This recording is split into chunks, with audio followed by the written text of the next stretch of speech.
Bismillahirrahmanirrahim. Alhamdulillahi rabbil alamin. Allahumma salli wa sallim ala sayyidina Muhammadin wa ala alihi wa sahbihi ajma'in. Assalamualaikum warahmatullahi wabarakatuh. Berjumpa lagi dalam program kita Kisah dan Ibrah. Pada kesempatan kali ini tema yang akan kita bahas adalah jika para ulama wafat. Apa yang terjadi jika para ulama wafat? Tentunya bagi kita yang ditinggal, kita mendapati satu musibah yang sangat besar dengan wafatnya para ulama. Dalam satu hadis yang diriwayatkan oleh Imam At-Tabrani dari Abu Darda, bahwasanya beliau mendengar bahwasanya Nabi Muhammad SAW bersabda, "Mautul alim musibatun la tujbar wa thulmatun la tusad ila akhiril hadis." Kematian seorang ulama adalah satu musibah yang tidak bisa ditambal dan satu lubang di dalam agama yang lubang itu tidak akan bisa ditutupi. Artinya kematian seorang ulama itu bukan satu perkara yang remeh, tapi benar-benar musibah. Apabila ada seorang alim, rabbani, amil yang mengamalkan ilmunya, berdakwah, mengajak manusia minadh-dhulumati ilan nur, dari kegelapan menuju cahaya. Ketika ulama itu wafat, maka sungguh terjadi musibah pada umat ini dengan wafatnya mereka. Bahkan dalam hadis yang sahih, ketika Nabi bercerita tentang ilmu itu akan diangkat dan sahabat bertanya bagaimana ilmu itu diangkat, maka Nabi menjawab bimautil ulama, dengan kematiannya para ulama. Dan banyak sekali hadis yang menunjukkan bahwasanya terangkatnya ilmu adalah dengan wafatnya para ulama. Artinya ketika ulama wafat, maka bagi kita yang ditinggal itu satu musibah yang luar biasa dalam kehidupan kita semuanya. Dan musibah itu gak bisa ditambah lagi. Karena banyak sekali ulama yang wafat, maka yang ada hanya yang meneruskan. Namun yang menggantikan terkadang tidak ada atau mungkin tidak pernah ada. Namun bagi ulama yang wafat, maka itu satu keberuntungan bagi mereka. Satu kebaikan bagi mereka. Dan pada kesempatan kali ini, saya akan membawakan beberapa kisah. Kisah ini ada dalam kitab Syarhus Sudur, karya Imam Jalaluddin As-Suyuti, salah seorang pengarang dari tafsir Jalalain. Tafsir Jalalain dikarang oleh dua imam, Jalaluddin As-Suyuti dan Jalaluddin Al-Mahalli.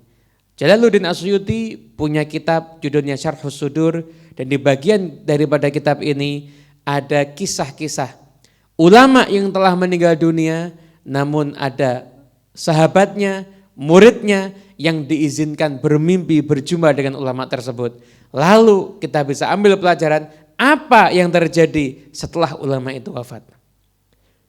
Dalam kitab Syarhus Sudur dikisahkan, yaitu salah seorang daripada murid Malik bin Dinar, itu setelah wafatnya Malik bin Dinar bermimpi berjumpa dengan Malik bin Dinar. Lalu bertanya, "Ma sana'allahu bik?" Apa yang Allah perbuat dengan dirimu hai Malik? Maka Malik menjawab, "Khairan." Allah berbuat kebaikan kepada saya. "Lam nara mithlal amali salih." Ketika saya sudah meninggal dunia, maka saya enggak lihat yang lebih penting daripada amal soleh. "Walam nara mithlas sahabati salihin." Dan saya juga enggak menyaksikan yang lebih penting daripada bersahabat dengan orang yang soleh. "Walam nara mithlas salafis salih."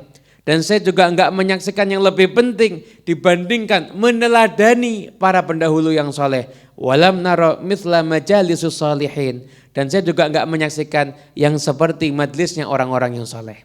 Artinya Malik bin Dinar, seorang ulama besar, seorang ulama hebat, setelah wafatnya maka beliau menyatakan, sungguh yang paling istimewa ketika saya sudah meninggal dunia, saya baru menyadarinya adalah amal soleh itu nilainya istimewa.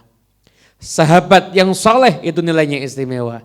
Majlisnya orang soleh itu nilainya istimewa. Oleh karena itu banyak di antara kita yang mungkin gemar menghadiri acara pengajian dan lain sebagainya. Mungkin di acara haul atau di acara maulid Nabi Muhammad SAW. Mungkin kita harus duduk kepanasan, mungkin kita harus mengeluarkan ongkos yang gak sedikit. Namun jangan khawatir, ketika kita bergabung di majlisnya orang-orang yang soleh, maka kita akan mendapati kebaikan yang banyak di sana. Dan mungkin kita akan bisa menyadarinya adalah setelah kita meninggal dunia. Baru kita tahu pentingnya kehadiran kita di majlisnya orang-orang yang soleh.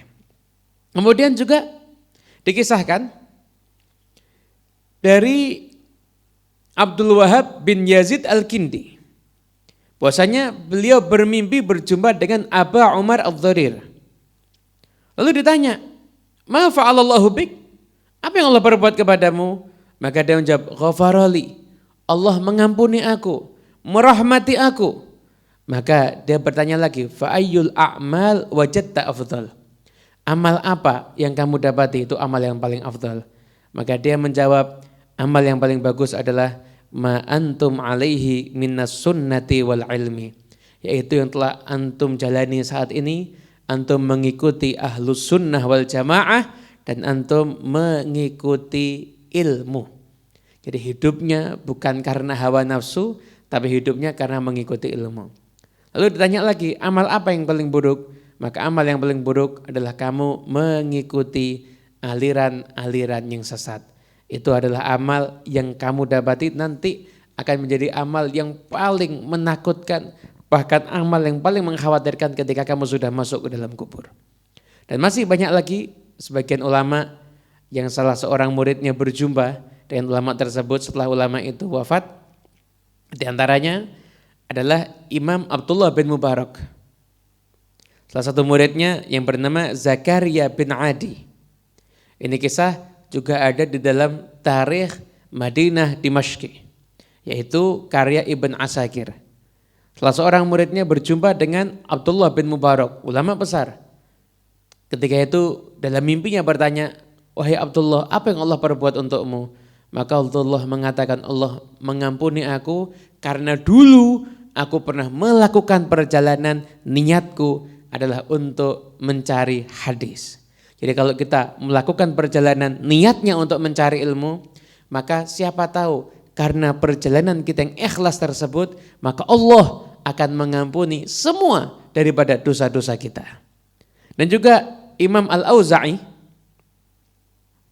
beliau juga dimimpikan oleh salah seorang muridnya bernama Yazid bin Math'ur. Yazid bin Math'ur mengatakan, saya bermimpi berjumpa dengan Auza'i. Lalu saya bertanya, wahai Auza'i, wahai Aba Amr, dullani ala syai'in ataqarrabu bihi ilallahi azza wa jal. Tolong saya dikasih tahu amal apa yang bisa dekatkan saya kepada Allah Subhanahu wa taala.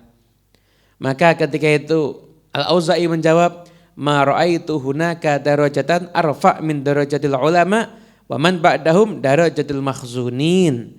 Saya enggak menyaksikan derajat yang lebih tinggi dibandingkan derajatnya para ulama, dan setelah para ulama derajat yang paling tinggi adalah derajatnya orang-orang yang sedih. Artinya apa? Orang-orang yang dalam hidupnya mendapatkan musibah namun dia tetap bersabar. Dia mencari pahala dengan kesabarannya, maka itulah orang-orang yang punya derajat tinggi di sisi Allah Subhanahu wa taala. Dan terakhir, karena enggak perlu saya panjangkan, di kitab ini ada sekian halaman, pun hanya kita pilih yang sekiranya bisa menggugah hati kita semuanya. Karena memang kajian kisah dan ibrah itu singkat. Di antaranya adalah Umar bin Abdul Aziz, punya putra bernama Abdul Aziz. Abdul Aziz berjumpa dengan ayahnya Umar bin Abdul Aziz setelah ayahnya itu wafat. Berjumpa dalam mimpinya. Dia mengatakan, aku menyaksikan ayahku ketika aku tidur setelah wafatnya ayahku, lalu aku bertanya, wahai ayahku, amal apa yang terafdal? Maka ayahku menjawab, al-istighfar ya bunayya.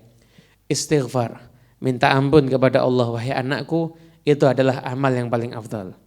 Oleh karena itu, teman-teman semuanya yang dimuliakan oleh Allah Subhanahu wa taala, saat ini kita harus tahu bahwasanya ketika ulama itu wafat, bukan ulamanya yang bersedih, tapi kita yang bersedih.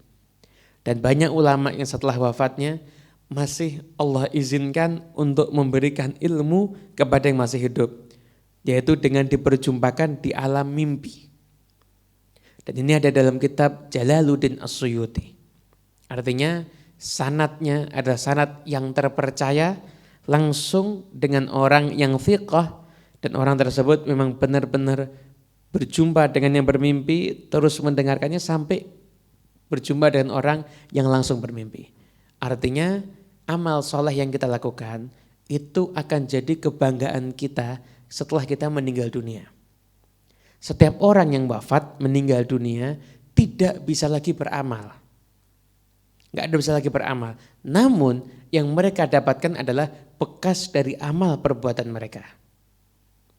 Yang rajin beristighfar, dia akan mendapati bagaimana istighfar menolongnya setelah dia wafat nanti. Yang rajin pergi untuk mencari ilmu, para santri, maka dia akan mendapati bagaimana dia mencari ilmu bisa menyelamatkan dirinya. Kemudian yang rajin sholat malam, dia akan mendapati bagaimana sholat malam itu bisa menyelamatkan dirinya.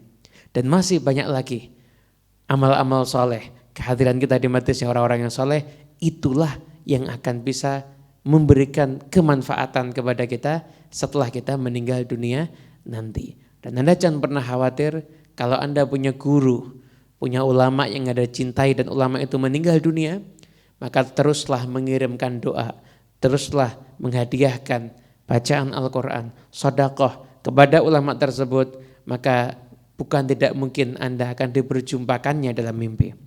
Imam Al-Hakim dalam kitab Al-Mustadrak, beliau meriwayatkan Abbas bin Abdul Muttalib bersahabat sangat dekat dengan Sayyidina Umar bin Khattab.